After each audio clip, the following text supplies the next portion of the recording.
তো দেখো বন্ধুরা, ঠান্ডা তো পড়েইছে।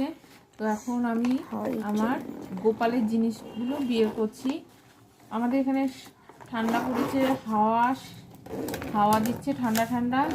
তো গোপালের আমি আমার গোপাল সোনার শীতের ড্রেস বের করছি। এখানে রাখা থাকে, এটার মধ্যে আমাকে দেখাও মতো করছে। তো এই দেখো বন্ধুরা, এখানে সব গোপালের ভালো ভালো জামা থাকে। এই যে গোপালের শীতের জামা, সোয়েটার, টুপি সেট, আরো আছে এখানে কম্বল। হ্যাঁ, ওটা একটা কিনতে হবে, আর একটা কিনতে হবে, পঞ্চু কিনবো। এই যে এটা হচ্ছে গোপালের কম্বল। তো দেখতে পাচ্ছ বন্ধুরা, এই বের করে নিলাম। তো টাটা বন্ধুরা।